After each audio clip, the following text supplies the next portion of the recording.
I'm Lee Wheeler-Berliner, the Managing Director of the Colorado Workforce Development Council. The Colorado Workforce Development Council is a governor-appointed, business-led, public-private partnership with the purpose to advise, oversee, and integrate the work of the Colorado Talent Development Network. Our vision is that every Colorado employer has access to a skilled workforce, and every Coloradan has the opportunity for meaningful employment, resulting in individual and statewide economic prosperity. We engage with and support the EDCC because we firmly believe that economic development and workforce development go hand in hand, and the two must work together as key partners in order to realize the long-term economic impacts that we want to see within our state.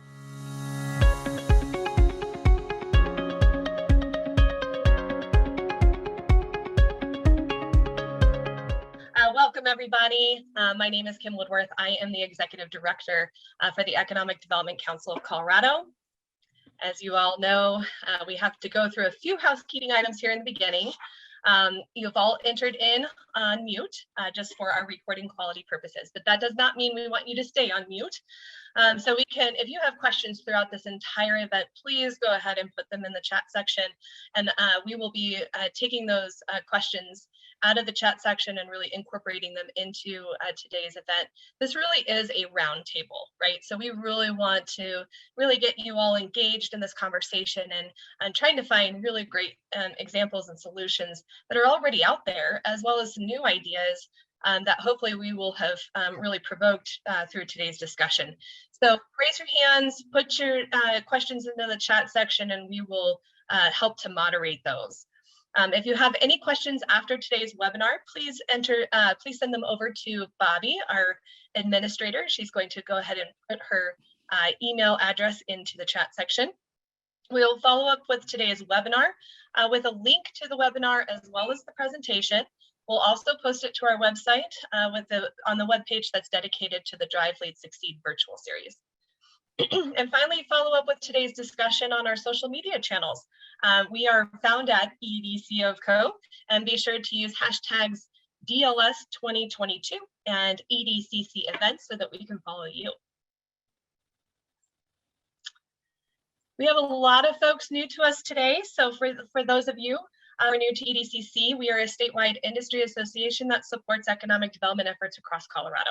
We connect our communities, our members, and our partners to high quality educational opportunities and trusted resources, and advocate for sound policies and programs that support a vibrant economy and enhance quality of life for all of Colorado.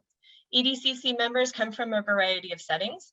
We are rural and urban, public and private sector, for-profit and not-for-profit, and include individual communities, counties, and regional organizations, local and state government, chambers of commerce, university, and private industry. EDCC is building a virtual arsenal of information to keep our professionals updated on the latest trends, data, case studies, and thought leadership papers that our professionals can take back to their local leaders to begin these important discussions at the local level. Currently, you can access them through our events calendar, or you can access them through our past events. So we've been collecting all of this since 2020 when we had to go into full virtual mode, and we continue today. Again, this content library, we are so close. We are within a week of actually launching this. So watch out for the announcement, because it will be a wonderful tool for you to be able to use for your ongoing professional development and help you inform, educate, and transform your community. I'm not going to read too much off of this, but this is our events and programming for this year. And so something that I wanted to bring out, call out, our next major event is going to be Economic Development Week, May 9th through the 13th. All of our announcements are going to really start rolling out next week, but we're hoping that all of you in your communities will be celebrating, getting proclamations from your community and celebrating that it is Economic Development Week and why it's so important that we really focus on economic development in all of our communities for our economic recovery efforts. Now, without further ado, let's move on to today's programming that is brought to you by the Colorado Workforce Development Council. We can't thank Colorado Workforce Development Council enough for their continued support for EDCC's pursuit in tackling Colorado's most perplexing economic issues and finding solutions that can be utilized at the local level across the state. It's going to take a concentrated effort by all our local professionals to begin to change the dialogue and build robust and vital economies. As we see the tightening of our labor markets, great strain is impacting our nation's supply chains, causing delays and disruptions that are impacting our local economies. In a recent article posted by McKinsey & Company on navigating the labor mismatch in U.S. logistics and supply chains, the demand for labor has outpaced the demand for supply. As the U.S. economy recovers, companies are facing the great attrition coupled with increased competition for labor.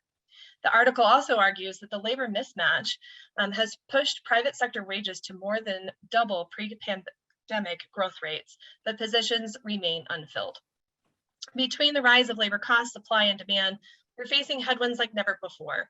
Today, we have coalesced our robust economic development community and strategic partners in a unique roundtable discussion to share current programs and solutions that we can implement now that will help get to the heart of our labor shortage issues and employee-driven supply chain disruptions. Outcomes and further analysis of this topic will be compiled into EDCC's thought leadership paper, which will be distributed shortly after this event. So with that, I am very pleased to introduce to you today our moderator, Renice Walker, the Assistant Director of Systems Innovation for Colorado Workforce Development Council. Renice represents the CWDC office at the state and national conferences and continues to innovate and be a thought leader in the talent development landscape in Colorado and nationally. She is responsible for critical relationship development with external partners and provides management and alignment of CWDC's effort to lead and support industry-led networks, develop and strengthen career pathway systems, and implement stimulus-funded initiatives to support the Colorado's economic recovery. So with that, let's all give Renice a big warm Zoom welcome in Zoom fashion, clapping, emojis, smiley face. I love it. Thank you so much, Kim. I'm honored to be here today. For those of you who are maybe less familiar with the Colorado Workforce Development Council, the council itself is a governor-appointed public-private partnership with the purpose of advising, overseeing, and integrating the work of the Talent Development Network. So as Kim talked about the number of challenges that you all are facing and came to this discussion to hear more about, we hear them from people across the state. So honored to be in very good company to so many thought leaders and innovators who we are joined by today to really be talking about solutions to these challenges. So to ground us in the data and ground us with an understanding of demographics and what is actually happening in Colorado, I'm excited to introduce Elizabeth Garner, the Colorado State Demographer. Personally, Elizabeth is always one of my favorite people to hear from, just to really get an understanding of what's going on across the state. She's directed the State Demography Office since 2004, and she travels the state talking with Coloradans about social economic conditions that are brought about by population shifts. The State Demography Office applies an understanding of demographic trends to changes in a range of areas, including the state's economy, workforce, education, housing, migration, and rural populations. We're honored that Elizabeth has over 25 years of experience analyzing population and economic trends in Colorado. And importantly, she was born and raised in Colorado, which is something that only 43% of the state's population can claim. So with that, I will turn it over to you, Elizabeth, to help us know more about the data that's surrounding these issues. Super. Thank you so much for inviting me to be part of your program. I was looking at that picture. I'm like, where did you get that picture of me? I haven't seen it before. I'm going to share my screen and do exactly as Renice and Kim mentioned. I'm going to give you some background in terms of what is going on in the state and really to help set a context of what we're seeing in terms of the labor force. So big picture, these are big picture impacts affecting the nation, the state, and Colorado and local governments. One is that population is slowing down and the growth in the state is slowing down. So that's important to understand from some very fundamental pieces. We're seeing a slowdown in births and an increase in deaths. We're also seeing migration slowing down and the concept of mobility slowing down. We've seen it change over the decades slowing down, but we're really feeling it now. We're also seeing this concentrated growth, really kind of big counties getting bigger. And that really does impact other parts of the state. We're also aging. So that is probably the number one impact in the state is our aging and how that's impacting everything from the jobs that we're creating for the labor force, housing, all of these things kind of fit together. Fastest growth really is in that 65 plus. We've then seen challenges with housing, and we've definitely seen a slowdown in housing and housing growth this last decade compared to previous decades. And then finally, we're also seeing that Colorado is becoming much more racially and ethnically diverse. So just to solidly cement this idea that we're slowing down, and it's so important, I think, for context, because this is not what you hear from the media, is the fact that we are slowing down and the US is slowing down. This last decade, yes, we increased by 22 million people, but it was the second slowest decade of growth on record for the US. So if the whole bucket is slowing down, that's going to impact Colorado. It was a growth rate of 7% for the US as a whole. Colorado increased by 744,000, a 14% growth rate. So yes, twice as fast as the US as a whole, and rank within the state in that top 10 in terms of that percentage change. But between 2020 and 21, Colorado or the US slowed to a 0.1. This is the slowest growth rate for the US as a whole on record. 17 states lost population. Colorado's growth was 27,000, a 0.5% growth rate. Net migration was 14,000. We had 19 counties declining in population in that 1 year time frame, and our rank within other states fell to like that second tier, so no longer in the top tier of the top 10, so we're in that top 20 now. So really important to see that, and the fact that we're seeing 35 counties in the phase of natural decline, so higher deaths than birth, and 21 counties with the net out migration. But if we look just at the decade, from 2010 to 2020, really concentrated growth along the I-25 corridor. So red, orange, yellow, positive, all of the shades of blue declines. 95% of our growth was in the Front Range. Also, 95% of job growth was in the Front Range. Is there a relationship? So important to see that concentration. And again, this idea that bigger counties are getting bigger, smaller counties are getting smaller. But that decline was 7,200 in those 16 counties that lost population. The components of that population change, super important to focus on, because we've just got three things, really easy: birth, deaths, and net migration. Births and deaths is that blue component, so that becomes that natural increase. So births minus deaths, and you can see how it changed over time, but note that the peak was in 2007, and then we've really seen a slowdown. And that means, again, we're seeing a slowdown in births, an increase in deaths simply because we're older, and that's bringing down population change. Net migration, though, look how that's changed over time.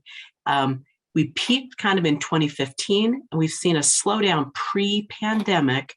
Before, since 2015, we haven't had net migration or total population change over 100,000 since 2001.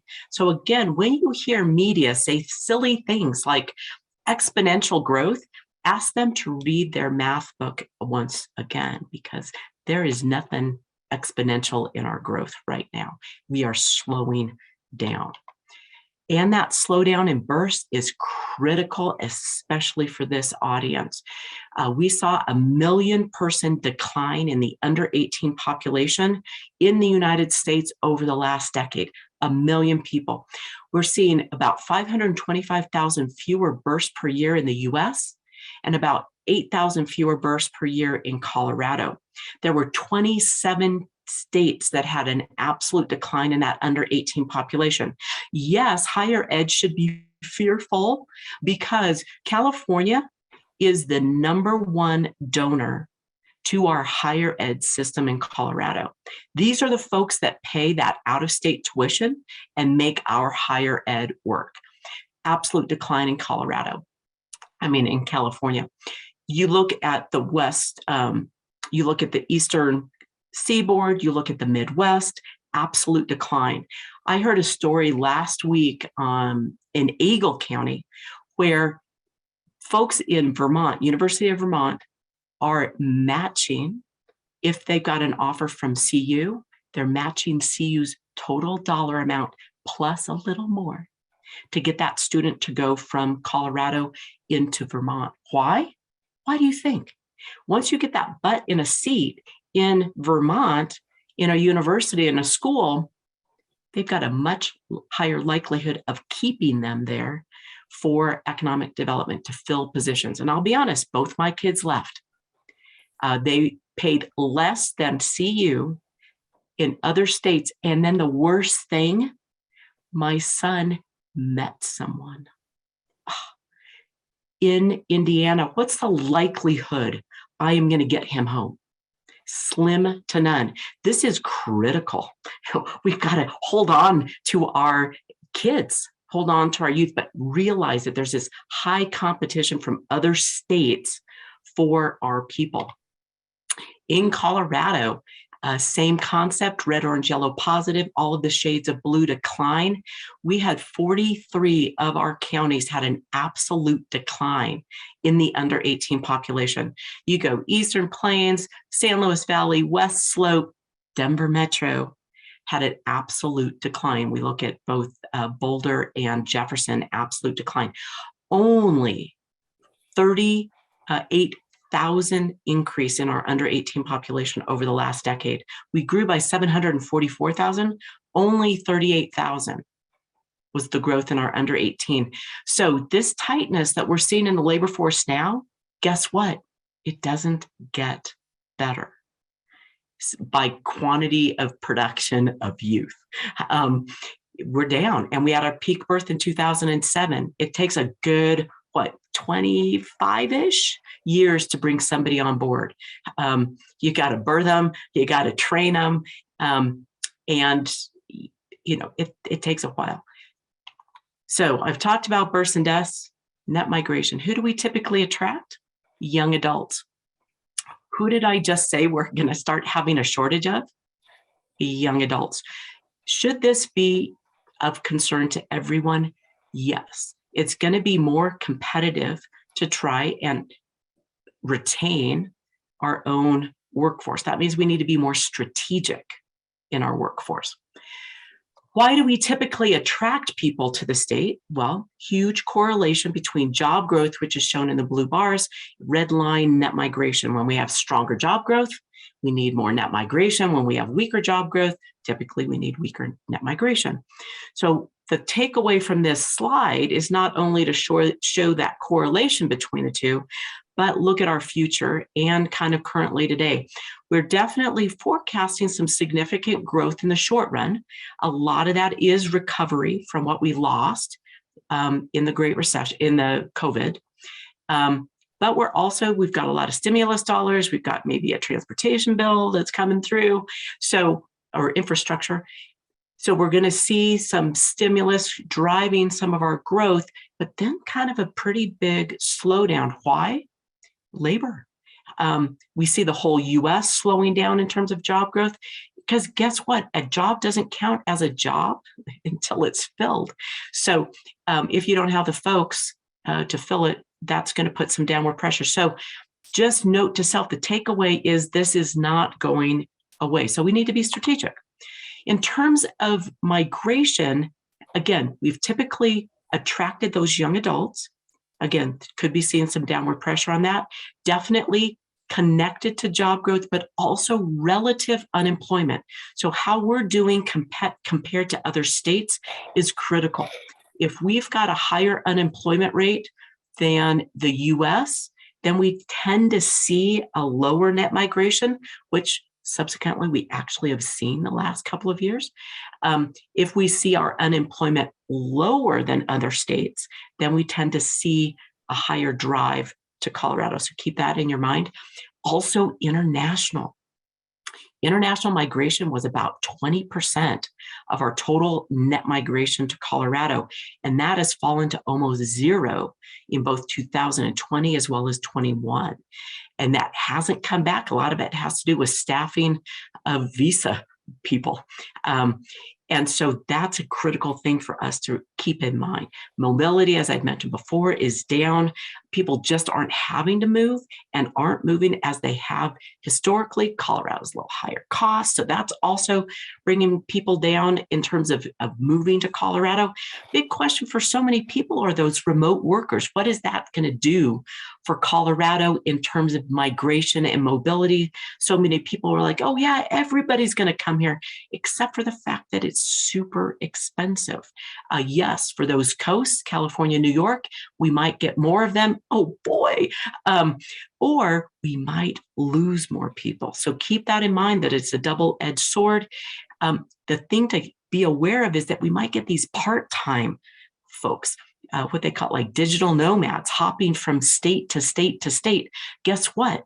They're in our housing, they're using our resources, and they don't count in the total population. So you may need to be looking at total population differently than we have historically, simply because we might have more of these visitors. And if they're here working, they're actually different than a tourist who spends more money than a visitor or a digital nomad. So keep that in mind as well. We've seen teleworking slowing down in terms of the demand or the ability to telework due to COVID. I remember talking with people, even within my own office, it was like, yeah, everybody teleworks. And I was like, really? Your driver, the Uber driver is a teleworker? The Amazon driver is a teleworker? No, this chart is showing the share of telework capacity by each industry. The darkest blue is showing those that aren't teleworkers. So even though this concept is there, believe me, your doctor, your teacher, transportation, retail, they're not teleworking. They can't in those industries. Last thing that I'm going to really kind of talk about is housing and the fact that we've had this challenge with housing supply. Over this last decade, between 2010 and 2020, we produced about 126,000 fewer housing units than the previous decade. And that's what this chart is showing. Orange bars are new housing units coming online. Black line is household formation. And we could definitely see that we produced fewer units from 2010 to 2020 than we did from 2000 to 2010. And that created a problem in terms of quantity of housing available, pushed Colorado up to the 4th highest median home value, yet we only have the 12th highest median household income. So that is a challenge. Likewise, how we talk about housing is a challenge. So many people are like, oh my God, have you seen all of the growth of housing in Colorado? It's exploding. And I'm like, yeah, have you seen it historically? We are back to average. So work on the vernacular in terms of how we even talk about growth in the state. Age also matters in terms of what we're looking at, and probably the number one impact in terms of what we want, how we want it, and if we participate in the labor force. Over this next decade, if we look at the chart at the very bottom, looks at our growth by age group, and what we can see is very slow growth at the young end, faster growth at the older end. And in the middle there, that growth in the 25 to 44 is really dependent on our ability to attract and retain people in Colorado.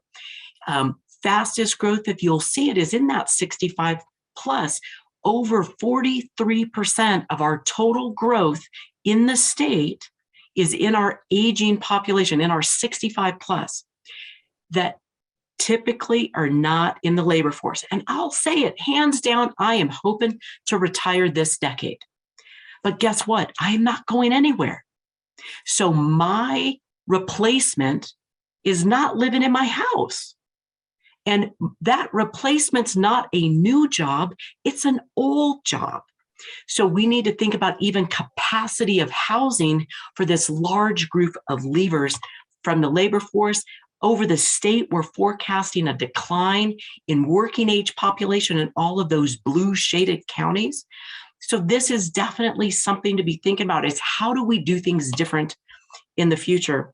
Very last point, I'm sorry, I thought it was my last point earlier, is the fact that we are becoming more racially and ethnically diverse, especially at our youngest ages. Our youngest population is about 43% people of color. Our oldest population are less diverse. 67% of our growth over the last decade were people of color. 100% of our growth under 18 were people of color. So when we're looking at strategies moving forward in terms of labor force, we need to get creative in terms of ways to increase that labor force. So it is looking at how do we attract and retain better strategically? How do we look at potentially job sharing, bringing people in earlier, like high school students, keeping people like me that are going to retire later, so that we've got people to fill that labor force? How do we do a better job of outreaching to people of color? And increasing education and labor force participation rates? How do we also look at folks that are different abled or have been previously incarcerated in terms of getting them into the labor force, where they've got some of the lowest labor force participation rates as ever? But we also have to be honest. Some areas are going to shrink. So how do we look at strategic shrinkage? How do we look at labor force in that concept and mechanization, as well as looking at all of the important pieces of housing and how that fits into this whole labor job relationship in terms of making sure things are there? So with that, I am going to finish. I'm going to stop sharing and turn it back over to you all. And can you tell I had too much coffee? I'm sorry. Elizabeth, thank you so much for grounding us in that context. We did get a question. Have you taken a look at all about, at the correlation between wage growth and net migration? You know, we're starting to look at that piece. You know, there was some earlier work done, and I don't know if Brian Lewandowski is on this. There's also some other entities that actually pre-COVID were looking at the impact of minimum wage on job growth, and actually did see some downward pressure in terms of that relationship. So I think that there's still some research that needs to be done to be looking at, and it's really, we have to look at relative differences. So if we're looking across the board, all states, or Colorado relative to other states, how that plays into it. And I don't know, maybe even Patty's done some work in that area as to her face, see her face in here as well. And Elizabeth, Kimberly is asking, are there any concerns with the housing bubble rumors in the economy with respect to the Colorado market? So I think we should always be concerned. We should never stop paying attention to everything. So that makes our work really hard. Housing, I think, is something that we've definitely got to keep an eye on. And from this side of potential slight bubbles, but what I would say also, these external pressures on housing, we are seeing institutional investors buying up hundreds of housing units, holding them vacant, just at looking at price appreciation. When they decide that that's over and they flood the market with a ton of units, that's going to be hard. So looking at these outside components, I think, is concerning, knowing that we've got so many units coming online, yet population is starting to slow down. I think that we should be cognizant, and historically, we've never done a great job of knowing when to slow down on the housing construction. So I would just put those words of warning out there. I had a meeting in Elbert County yesterday, and they're like, so when's the recession? And it's like, I wouldn't be working for the state if I knew that. But we should be aware that I think we've got some concerns. And Elizabeth, in the news, all of us have heard so much about the Great Resignation. We're hearing it constantly and experiencing a lot of the challenges of people quitting jobs or transitioning. What are your thoughts about that idea? So hopefully you got from the slide deck a set of, is it Great Resignation or is it perfect storm? And I know Patty has this great word cloud with all these different R words talking about it. If folks resigned, most of them resigned with another job in their pocket. So it's not that they left and decided to just go vacation. It's that they turned over in terms of their jobs. But the biggest piece, I honestly think, is still retirees, which is a little bit different than a resignation. We had so many people, probably around 550,000 people over the last decade age out of the labor force. And they were able to leverage what was going on in the stock market, home price appreciation, to leave.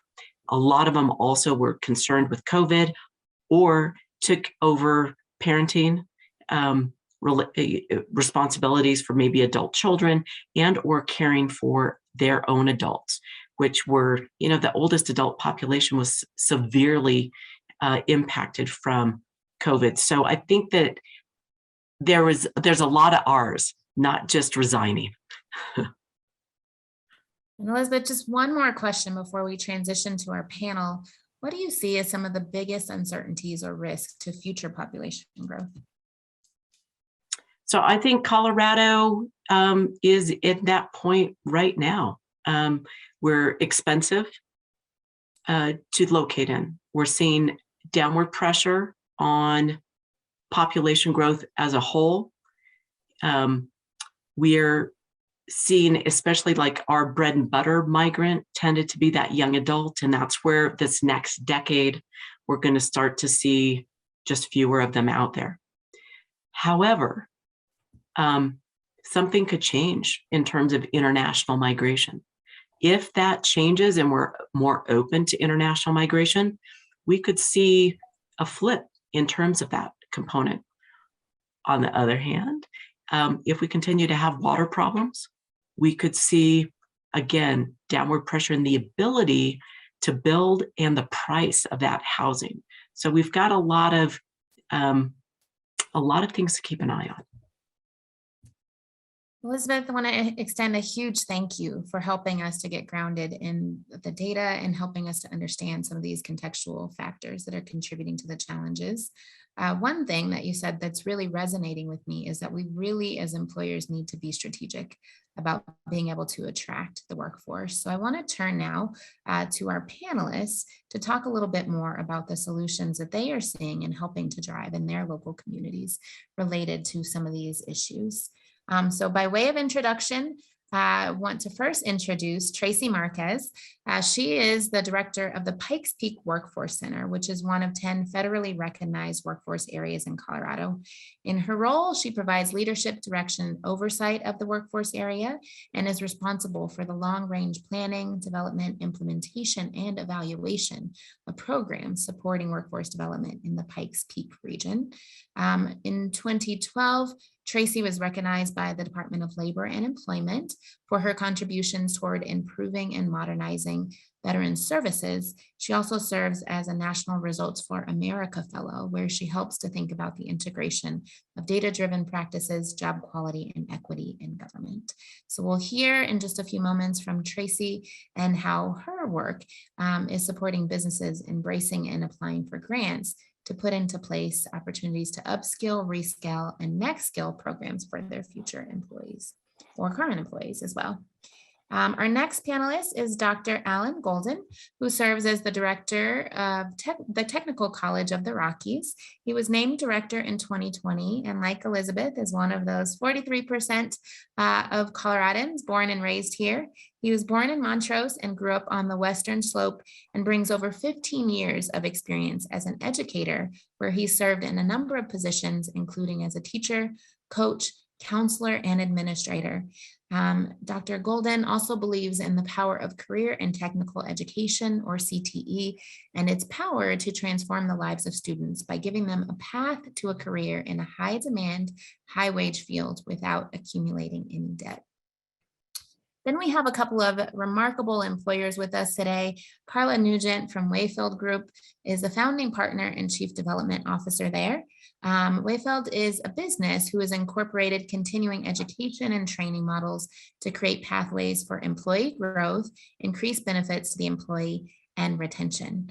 They have over 650 employees and have been doing a remarkable amount of work that got them a number of recognitions, including being recognized as the Denver Post Top Places to Work, receiving that award for 10 years running. Carla serves on a number of boards and committees. She is also the founding member of Skills to Compete and was more recently appointed by Governor Polis to serve on the Colorado Workforce Development Council. So Carla, looking forward to hearing from you. Also just want to recognize that her deep commitment to philanthropy and her professional achievements have earned her recognition as one of Colorado Chamber's 25 most powerful women, which is a recognition that she earned among several in 2018. Their business has been incorporating a lot of models that will be helpful to us all. And then to round us out, really excited to introduce Erin Young. Her love for coffee and community is really amazing. One of the quotes that one of her managers shared was that Erin is simultaneously the weirdest and coolest person that they know. You can catch her ripping lines down the mountain and judging anything from a small local rail jam to X Games and Dew Tour. It's just as cool to hear her nerd out about coffee or classical music, and her passion for it shows in her knowledge about it. And so the manager is advising that we ask her sometime about the boiling temperature at elevation. In addition to all of that, Erin is the owner of Red Buffalo Coffee and Tea in Silverthorne. So if you get out that direction, be sure to stop by her shop. She serves as the Silverthorne Town Council on the Early Childhood Options Board. She's also previously served on the Silverthorne Planning Commission and currently serves as the chairman of the Silverthorne chapter of the Summit Chamber of Commerce and Summit Board of Education. So lots of busy people contributing in a number of ways to their community. So excited to dive into this discussion with them. When we heard from Elizabeth, she talked about all of the factors that are contributing to a tightened labor market. It was tight even before the pandemic and was increasingly so in a number of ways during the pandemic, requiring that employers are more strategic in thinking about how to attract and retain their workers. So one strategy that's getting some traction is around looking at job quality. So Tracy, want to first turn to you and ask, how do you define job quality and how can we start the conversation with businesses in the area about job quality? Great. Thank you so much, Renise, and thank you, Kim, for inviting me to be on this panel, and welcome everyone. Tracy Marquez with Pikes Peak Workforce Center. We are very fortunate to be able to cover two counties in the state. We cover El Paso County, which is an urban county, and then we also cover Teller County, which is a rural county. So we're really able to look at job quality from the lens of both a business in a urban county, and then also from the small communities as in Teller County. And job quality, we're federally funded. I'm not sure people are familiar with workforce centers. We are federally funded, congressionally mandated. We report to the U.S. Department of Labor and Employment and Colorado Department of Labor and Employment also. And so what we have is job quality. It's kind of the big picture that everyone's coming down with at the national level of job quality. Everyone needs a quality job. But in reality, a quality job really defines what an individual wants. What I want and what you want could be two totally different things. But as an employer, when you look at job quality, you really look at the company culture. What's a company culture of your organization? Wages are great. Wages aren't everything for people. You look at job quality as far as childcare. If you're a business and can't provide childcare, that's okay. You may not be able to afford that, and that's just fine. But in reality is, if you have an employee that shows up, that's supposed to come to work at 8 o'clock every day and work from 8 to 5, and that person arrives late every single day at 8:15, and you're getting really mad and upset, and you want to talk to them, do a corrective action, or even fire them because of that, have that conversation with that employee to find out, why are they always 15 minutes late? In reality, it could be they have to drop their child off at daycare, and then they take a bus to get to work, and the bus doesn't get to the bus stop until 8 o'clock, and then they have to walk 15 minutes to get to their place of work. Just by making those simple changes in a business could really affect a quality job. Quality jobs are also defined as looking at wellness programs and healthcare programs, and really look at the person all around, and that company culture is what we're looking at as job quality. And I will end it with this: is job quality has a different definition to every single one of us in here. And in reality, it's really talking to your employees and your people and the culture, and defining what job quality means to you. Thank you. And Tracy, Pikes Peak is providing grants and opportunities to support individuals in upskilling, reskilling, and new skilling. Can you talk a little bit more about what that is and how businesses can get support on that? Yes, if you look at the national studies as far as job quality and the Great Resignation, as Elizabeth had talked about, you look at what people want and what people are leaving. And part of what people want in a job, in their company culture, is an opportunity, not necessarily for growth, but for professional development. They want you to be able to have buy-in of them and give them the opportunity for them to develop as an individual. And one of the great opportunities that we have in the state is it's a grant from the Colorado Workforce Development Council. And you've heard many terms on it. It's called Ready to Rise, Reskill, Upskill, Next Skill. And what that allows us to do is, for the Pikes Peak region, we've got 1.8 million for El Paso, Teller County, and that allows us to upskill existing employees. So you talk about job quality as in a company, and you may now be doing more with less because there's not enough people out there to fill the jobs. And all of a sudden, your administrative assistant is now doing QuickBooks, and they're doing the website development, and they're doing social media. There are short-term industry recognized certifications that are available for that this Ready to Rise money is able to actually pay for them to go to a training. We don't do the training, we just pay the bill for short-term certification. And what the qualification is, they have to be economically or financially impacted by COVID since March of 2020.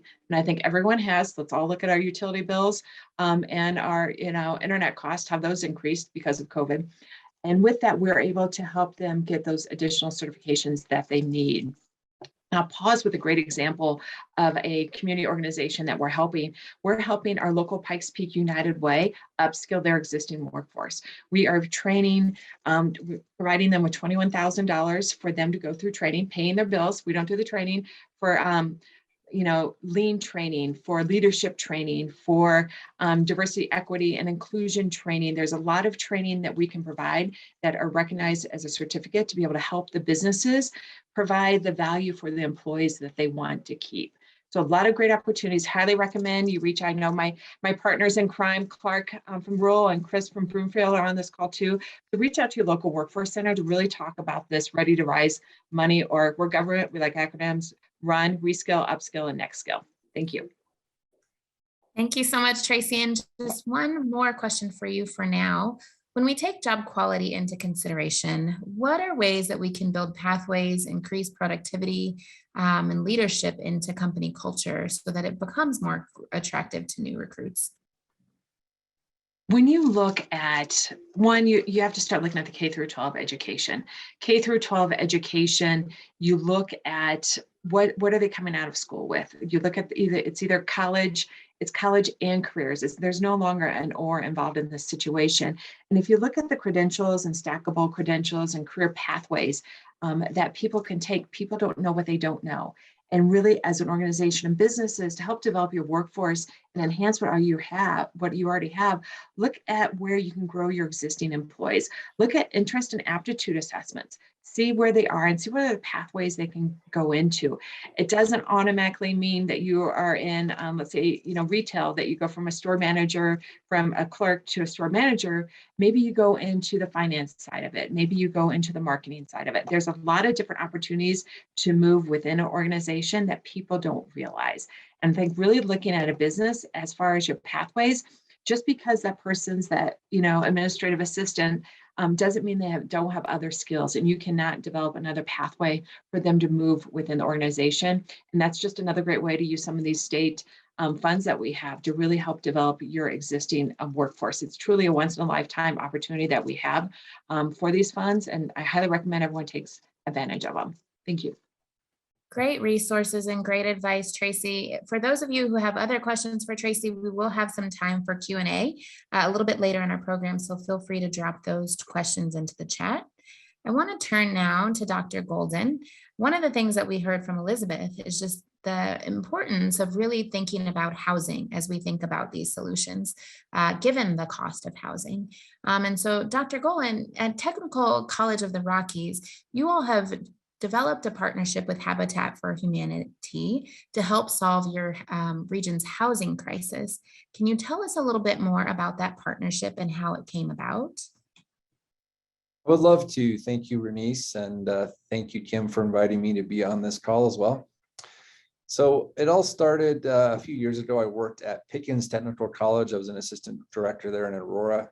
We had a very robust construction program where we actually built an entire house every year and sold it, used the proceeds to continue the program. And it was just a really impactful, really great program. We had a lot of skilled workers that we were able to train out of that program. So when I became the executive director here at Technical College of the Rockies, I was looking at ways we could possibly replicate that program over here. I heard from a lot of people in the community that we had a shortage of affordable housing, a shortage of housing in general, and also a shortage of skilled construction workers. So I was looking at ways to try to remedy that.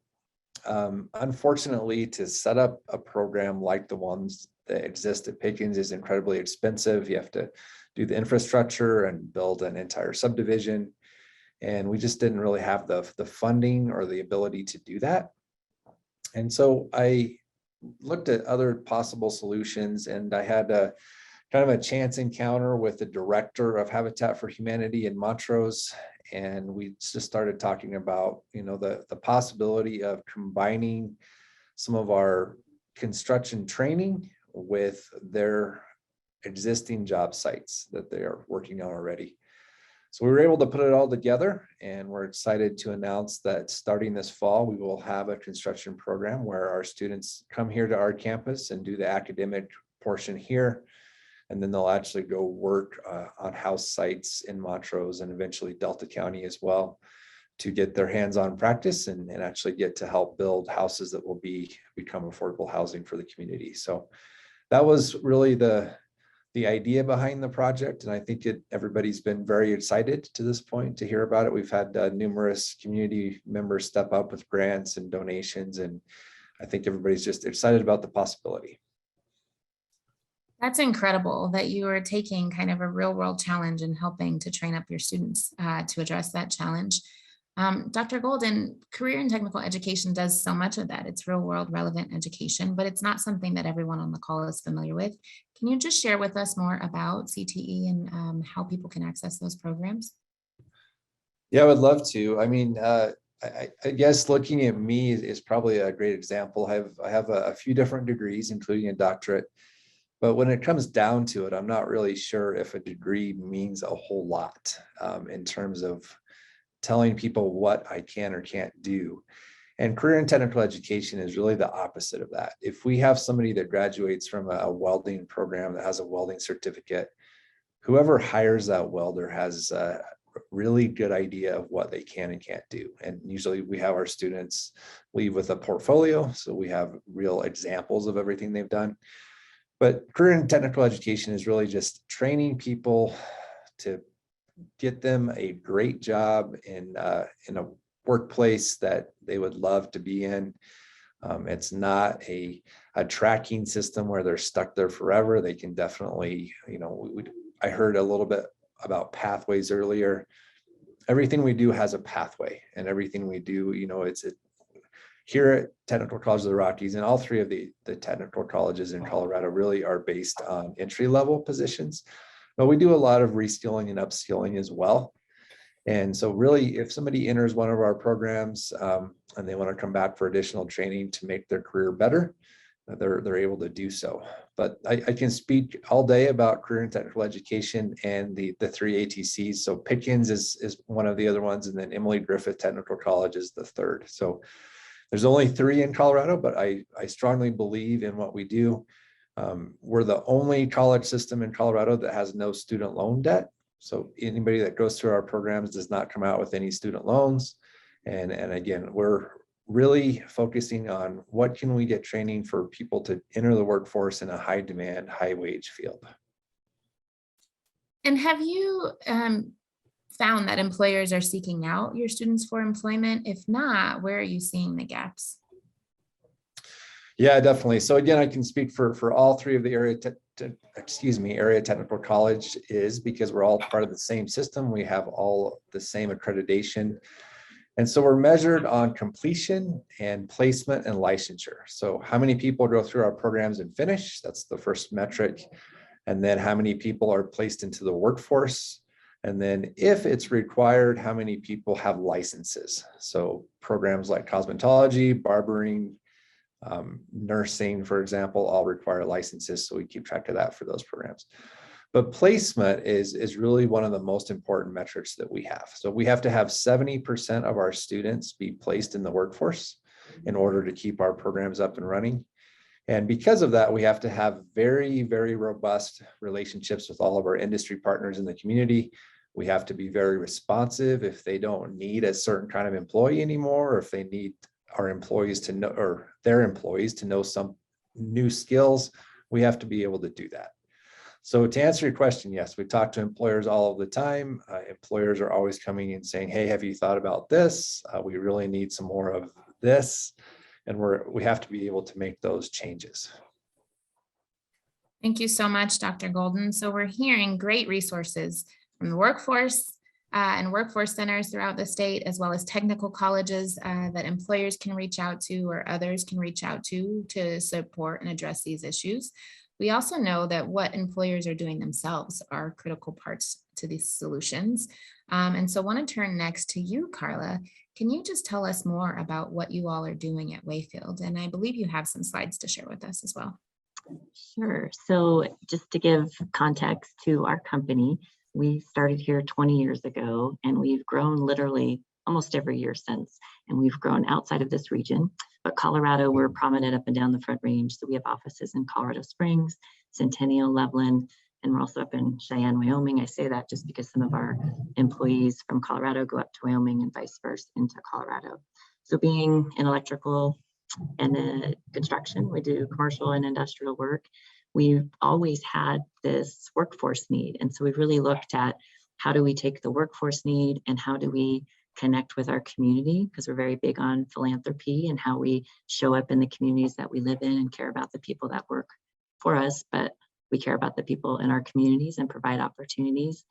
That's probably where we've been unique as a company, and we've created a lot of programs working with at-risk youth and at-risk adult community programs and creating a pre-apprenticeship program, and then bringing different folks into our industry. So I now have licensed electricians. I have individuals coming through those programs that work in estimating, project management, and our virtual design departments. It's been really fun to try a homegrown type of a program and think out of the box when typically in our industry, individuals haven't been able to get their journey workers license if they had any type of a criminal record. So it's been neat to be able to work with different organizations to create kind of a special hearing so there's opportunities there.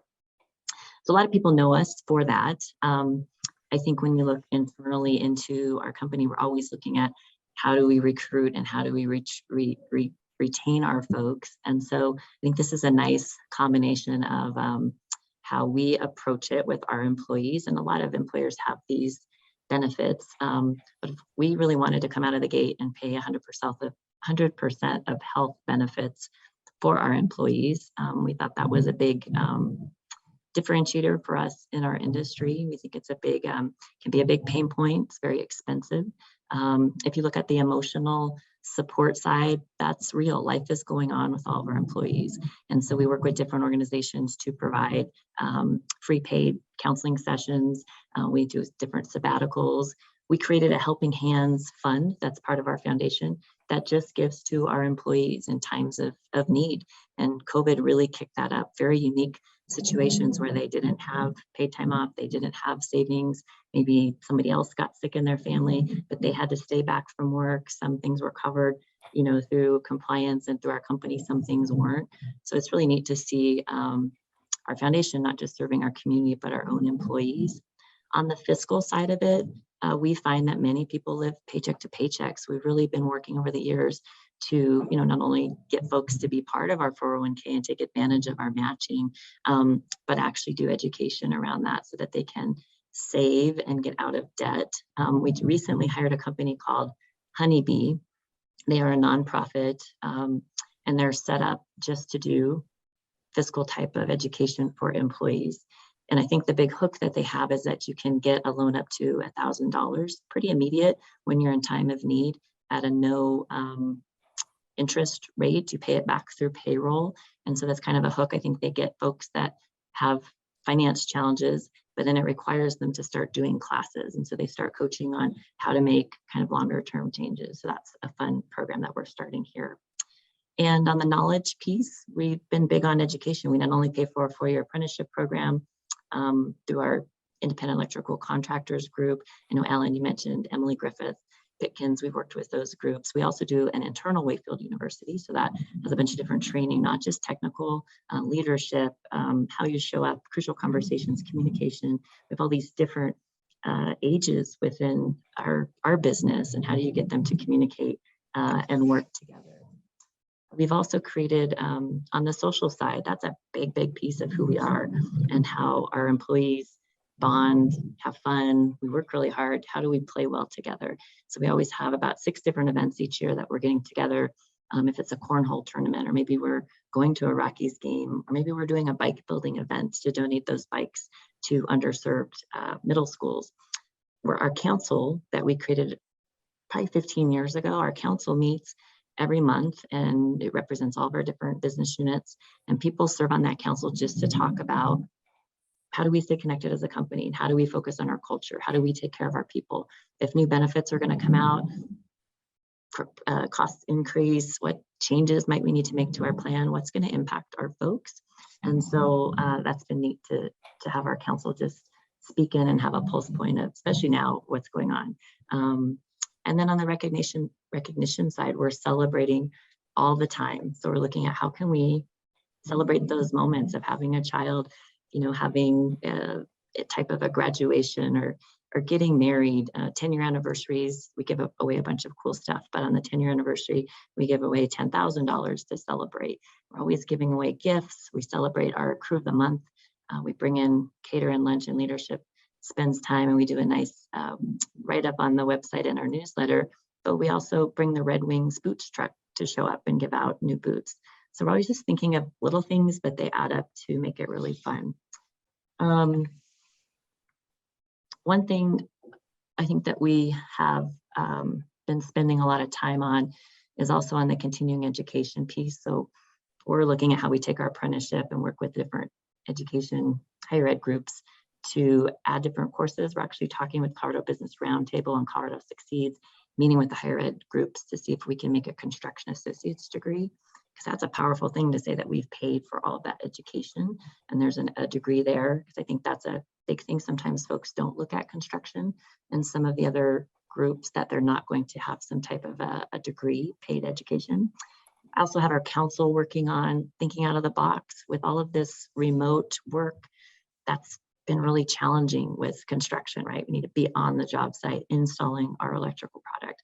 So our council, I've asked them to do some research, and we're doing a white paper on what does a 4-day work week look like in construction, so that we can offer some of our employees that could have a 3-day weekend. So we're doing all the statistics on, you know, safety and production and then going to work with AGC and ABC and general contractors to test this out on some of the job sites. I think that could be really revolutionary for our industry to offer more flexibility and get more folks into construction. And last, I share, we do all these things. We're focused on our people, but we still have movement. I mean, we're still like at probably a 14% turnover rate. We've had folks that have been with us many years that I like the culture, I like my manager, I like the work, but there's another couple bucks an hour. I think I'm going to travel and try to build jails across the country. We've had some just totally change lifestyle as well. Just like, this is stressful, I'm going to try something else. So we've seen a lot of movement, as all businesses have. So even though we've done a ton of investment in our people and continue to do it, doesn't make us resilient. And we're also really looking at what will the future look like. You know, is that longevity going to be something that we can expect and people can retire well here? Or do we need to shift our expectations that employees are going to come for a period of time, have a good experience, and they are going to have some movement? Well, thank you so much for sharing that. Tracy mentioned that job quality was more than just thinking about wages. So it's really helpful to see how holistic and comprehensive the program at Wayfield really is. One additional question for you, and I hope this is not putting you on the spot, but for employers who don't have such a robust program in place, do you have any recommendations for getting started, or where is a place that they can tackle first? We started really simple. You know, we started out of my partner's basement and we put savings into our company, tools and equipment that we had. We didn't pay ourselves. And so every little thing, when we would talk about, do we give away safety shirts with Wayfield on it? Do we have a party? Like all that stuff we were talking about and budgeting it. And so we started out small, but we really did a lot of research on employee recognition, and it didn't always tie back to the money. It tied back to people want to feel appreciated, connected, they add value. So we really worked on having collaboration, that people are part of solutions in what we do. We actually follow the best practices of a book called Traction, and we have the EOS system, which is Entrepreneur Operating System. And the goal of that is that you're meeting, everybody has a voice, you're staying connected, you're not growing into silos or getting divided as you grow. But we started out really, really simple, and it was with parties and stickers and letters and celebrating every moment. I write so many cards now. Every month I write hundreds of cards. If it's for their birthday, we do funny videos. We like to laugh and make fun of ourselves. So we'll do the undercover boss, but it's a spoof on people that work here. I just think bringing levity to the business and letting people know that you care and you recognize those special moments is the easiest way to start, and it doesn't cost a lot of money. I love those human touches, and especially that it's something that people can get started with that doesn't have to cost much money. Carla, thank you so much for sharing that. I want to transition now to Erin, who's working in Silverthorne. Erin, you all participated in a pilot program with the Aspen Institute. Can you tell, and Pacific Community Ventures, can you tell us more about that program and what you found to be the benefits? Yes, thank you so much for having me today. And I feel very honored to be with this group of other industry leaders. With the Good Jobs pilot program, I was approached by Mark. He's actually in this chat right now. He can wave a hello in here. He is with our, I only know him by his acronym, but he's our state employment office. And he's actually now in Eagle, but he was in Frisco for a bit too. And he asked if this was something I'd be interested in partnering with as a pilot member. The Good Jobs, Good Business program really wanted to find ways that various businesses across spectrums can increase job retention, job recruitment, and longevity. And there were a lot of things that my business had already been doing that had won local awards for. So anytime you have a pilot, you want businesses that can be successful and find a diverse approach to this. And so Red Buffalo Coffee and Tea, I started it in 2009. I've been the owner, founder, the one horse pony, whatever fun analogy you want to put towards that. And I've always prided myself on, in a very competitive way, to be the best employer for my size in my community and to want people to want to work for me. And it's actually worked very well with my recruitment. I have people who said, oh, I'm applying now because last time when I first moved here, you weren't hiring them, but I've always wanted to work for you. And now it's finally aligning. And that reputation's been great. However, I'm in the food service industry, which means that I'm going to have a rotating cast of characters. My average age of an employee is 24 years old. It's a young group. These are people who may or may not just be right out of college, may still be in college, or are pursuing and finding what those dreams are. And in food service, we're so often seen as that stopping point to your big kid job. And I wanted to find ways, while combating my high cost of living in my area, while combating high childcare costs and the general sense of the grass is always greener, how can I retain people longer? Food service is notorious for high and quick turnover. So I was really excited to work with the Aspen Institute and Pacific Ventures in finding a business coach who might be able to help me answer some of those questions. And we really focused in on employee ownership as what would be my possible solution into creating longevity. So many young people who work in food service, or especially as a barista in a coffee shop, they really actually like it. They don't have a student debt for it. They can go home at the end of the day and the job doesn't follow them home. And they generally can make a flexible work schedule to go out and enjoy the beautiful world that they moved to Summit County in. And so how can they then push back against those pressures that they hear from family, from society that says, you need this big kid job? Are you just a barista? Are you just a line cook? And so my solution to that was employee ownership. If people could buy in and say, no, I'm an owner in Red Buffalo Coffee and Tea. I own a coffee shop. That really changes that dialogue that young people can have and that sense of pride in what they're doing. And so that to me was a huge part. So employment ownership is a very long legal process, which I found out. And also I call myself a micro business. You know, when you have less than 10 employees, and SBA says a small business is 500, we have very different perspectives on small. And so the traditional employee ownership models that are available are still very large and expensive for a micro business.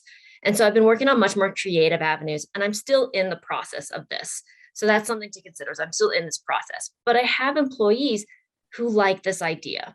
And they like this idea because they see my life kind of can look like. And as you heard in my introduction, I wear lots of hats, as we all do, but especially those of us in the mountain community. I know some of the folks from my local area are on this call right now, and we can all say which different hats we wear. I even actually have on my X Games shirt right now because I am an X Games free ski judge. And my staff sees that. I want them to get the idea that they can stay with the business as a career and still pursue those side jobs. So I can mention later on too, how I think side job pursuing and dream cultivation and individualized benefits are the way to keep young employees or retirees returning to the workforce who might want a fun side gig, why those approaches are really going to matter, especially as we saw earlier with the younger, more racially diverse demographic approaching the workforce and how we can change the traditional work environment. Erin, thank you so much for that. And I think it is really important to recognize that you are a micro business, also operating in the food and service industry. Do you think there is a balance between quality of life and service industry work that makes it maybe harder for you to hire in your industry? I absolutely think it's a little harder. And I mentioned before, people come to Summit County because they want to enjoy the great outdoors, where the playground or Summit County's playground, although that might be Routt County's technical term. Someone from Steamboat can correct me if that's trademarked by Routt County or not. But it's very expensive. We have one of the highest suicide rates in the US, sorry. And you work 4 to 5 jobs. So we are now starting post-COVID to see this world where people want to work 4 days a week, maybe as Carla suggested. People want to work remote. People don't want to work 4 to 5 jobs. But in service industry, and especially in Summit County, or these very resort populated communities, we always have those people, and I was one of them, who worked 4 to 5 jobs to pay your rent. How can we move away from that? How can we create mental health where you don't need to work 4 to 5 jobs, where a 4-day work week is okay? Because one thing you're not going to get in service industry is remote work. But I have a caveat to that, where as a small business, I need marketing done. I hate feeding the social media beast. But again, I have staff who are about 24, 27 years old, and they live in social media. They love it. Some of them are going to school for marketing. Some of them are going to school for graphic design. Let me harness those passions of theirs, teach them business skills, and they take over that for me. I don't have to do it. So they work maybe 3.5 days a week, and the other half day, I pay them to be my social media marketer. I pay them to do my graphic design work. What I've then done is I've harnessed their passion. I've found what they like to do so that they have this other piece of the job. And I might lose them, and I have lost them to those great graphic design jobs, those big kid jobs that they've always wanted. But then the best part is now I have a yo-yo employee, the ones who come back to Summit County and they say, hey, I'm visiting for a week. Can I take on some all-star shifts? So it is really important, though, between that quality of life. And we need to have those conversations, especially when we have younger people working. As Elizabeth mentioned, we have a younger demographic of those who are migrating to the state. Mental health is a huge piece of that. And COVID really shined a huge spotlight on that. And finding ways to individualize and find passion projects within your team are crucial. And in service industry, where we are front of house, we can't work remote. And if you don't show up, it's not like the job can just get done tomorrow. Those are things we need to consider and maybe move away from the idea that you have to work 4 to 5 jobs. Just because I did it, 20 years ago means it's okay now. Just because I worked 40 hours to 60 hours a week means it's okay now. Why can't it be okay to have a 4-day work week? Better yet, why do we need to cram 40 hours into a 4-day work week? Why can't we get more efficiency out of a 32 to 35 hour work week? I think I said 40-day work week, but I think you all know what I meant. Love it. Thank you so much, Erin, for sharing. I do just want to point out, you mentioned Mark, who works at the Workforce Center, and Mark was citing that Red Buffalo was recognized as best place to work for a number of years running. And so it's no surprise hearing from you and kind of your mindset and the innovation that you bring to your industry, why it has been recognized in that way. So thank you for sharing that. You've heard from our remarkable panelists. We now have a little bit of time for you to ask them questions. Kim, is it okay if people just come off of mute and ask them verbally, or how shall we manage this section?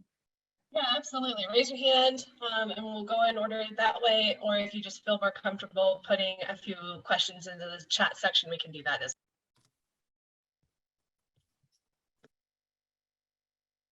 So if you have questions, go ahead and ask them. I have one for just both Erin and Carla.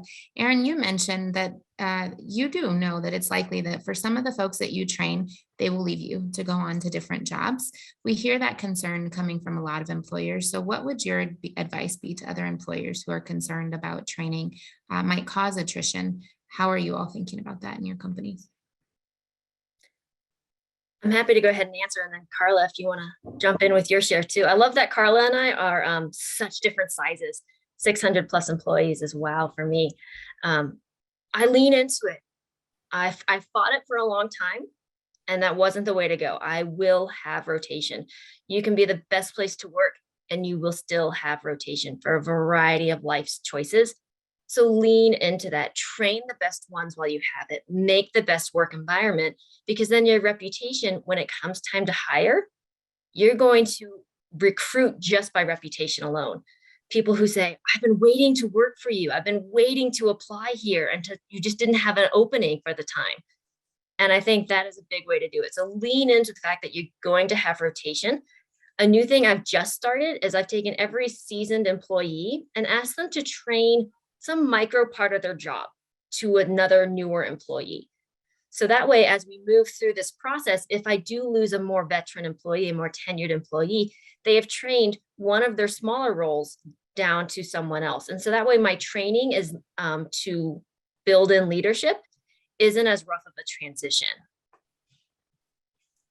Thank you, Erin. Carla, any thoughts from you? Yeah, and similar to Erin, I think we look at our overarching goal is to make the next generation better than us. That doesn't say just at Wayfield Group. So we're really looking at being thankful for people that are part of what we do each year, and thankful for people that share their time and retire here well. But reality is many will move and go on and do different things and sometimes change industries. We want them to have a good experience here and know that we were serious about our culture and investing in people, and they're better for it, and they can take that to other places.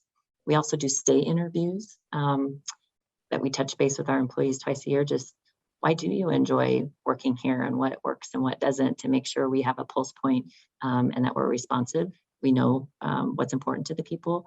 And like Erin mentioned, the mentoring has been really important, looking at all the different people. And for us, we have a challenge of so knowledge retiring and aging in our industry. So how do we partner them up and have more mentorship so that we're passing that knowledge on? And when that time for that person to retire, or if they leave early, we have other people that have touched that type of work and know the process. And even smaller or bigger company, having more process around what you do makes it easier for people to jump in and out if you do need to shift around and help out if people get sick, people are out. And then manager training. I would say a lot of the statistics come back and show people work for companies, and that retention and that stickiness ties back to a lot of the managers. So we really make sure all of our managers go through an internal management training program, that we're showing up consistently and communicating well and celebrating, maybe criticizing in private, right? Recognizing in public. So all of that stuff together is, yeah, it's a lot. What's that quote, Carla? Is that people don't leave bad jobs, people leave bad bosses? Yeah, yep. It's real. It's real.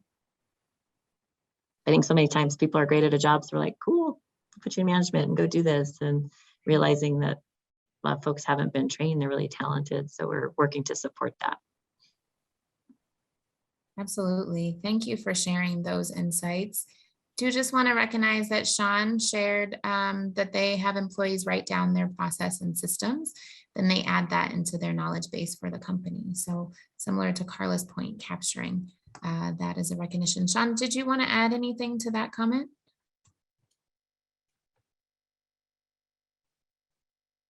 And if not, I will kick it over. George, I see a hand from you. Yeah, this question is for Erin. I've been really curious about employee ownership models, and I'm curious, do you see a trade-off between offering employee ownership and your profit margins? Or do you see that some of the benefits you were talking about in terms of retention and stuff are enough of a counterweight that you are able to have the kinds of profit margins that your competitors have? It's something that I'm willing to do because it's the right thing to do.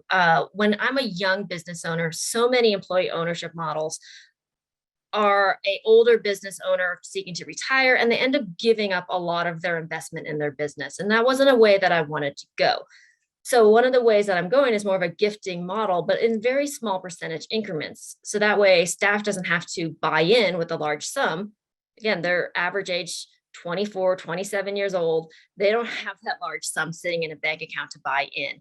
And so this is a gifted program of very small percentages of ownership that I won't see a loss on until if I go to sell the business in the future, where they will seek that smaller percentage, but it gets their foot in the door. They can then purchase it in a larger amount later.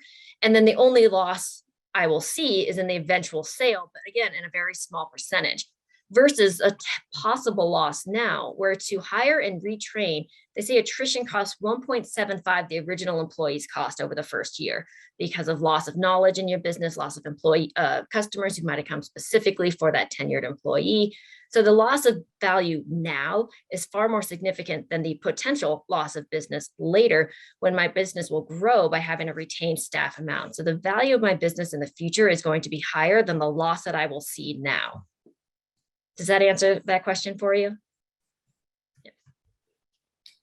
Another question, Carla, for you and Erin. Corey is saying that she knows the number of people who've retired, but then they're kind of bored and gravitate toward frontline jobs to meet people, be social, and be active. Have either of you targeted those folks and have any success tips? I'll answer that in that we have hired some of that demographic. I would say I don't know how to maybe target that, but just to your point, they love being part of our culture. They love, greeting guests, coordinating different things. They bring a lot of energy and they bring some stabilization. It doesn't work for our electrician positions, but we have pulled it into some of our other departments, more in guest services. And it's been, yeah, it's been great. I don't know actually how to go out and find groups that could pull that in, but when we have applications come in, we really look at all ranges, and we've tried new things, because I think a lot of companies would say, no, you haven't been in this industry, or you haven't done this job, or maybe you are more experienced than we're looking for. So yeah, taking a chance on that has paid off for us. Corey, it's something I've looked at for a while. I've joked that I need to put up a flyer when the Silver Sneakers meet at the Silverthorne Rec Center. That would be great. Typically when I hire, my process is very quick, because I open up the process and then I have all the applications of, again, that reputation of people saying, oh, I've been waiting for you to open up employment for me to apply here. But there is something that I should maybe lean in towards those retired folks in our community, is that they typically have housing. And I'm typically less likely to lose them if their landlord does not renew their rent, or if they break up with their partner and lose that extra income to afford their rent, or they, whatever the reasons are. But yeah, next time I hire, I'm putting up a reach out to some of the Silver Sneakers groups, or again, this comes to knowing your community. Being a community piece is knowing the subpopulations and how to target them quickly. I think small businesses are great at knowing. I know exactly where all of my over 65s meet. Silver Sneakers is just one example. I'm sure anyone in your community, you'll have your own version of that. So I want to just appreciate all of our panelists again for sharing a wealth of all of the great work that they are doing in community, as well as a number of resources that people can access moving forward. And with that, Kim, I will turn it back over to you to help us close out today. All right, everybody. Well, we are coming up to 4 minutes left in this presentation, and we really do appreciate everyone for coming to the table and speaking. And I would like to entertain creating a career for Elizabeth Garner in her encore career, and we will invite you to come and work for EDCC. How does that sound? All right, well, with that, everybody, I want to thank all of our featured speakers today. They are amazing. They are Colorado leaders. I really challenge all of us to think outside of the box. And sometimes it can be just as simple as thinking about just what we want as people. And it doesn't have to be so complicated, right? And so I thank our speakers today for making that really clear. And just to let everybody know too, that we will be sharing all of these slides. We'll share Elizabeth's slides as well as this presentation, so that you can share it with other folks as well if you need to be able to share that information. Also, again, we want to thank Colorado Workforce Development Council for helping us support this event through the year. And our next one is going to be in August, so be watching out for that. And I wanted to thank our volunteers who really help us pull this off every single year. So our events and programming committee looks at our entire year, including our Lead Succeed conference in October. And then our communications committee is the one who really follows up and does the deep dive in analysis with these speakers. So they're all going to be connecting with our speakers later today and this week. For us to really pull together a thought leadership paper so that you can share that within your community. Again, here's all of that information. We did drop into the chat section our survey. It really takes 3 minutes to do.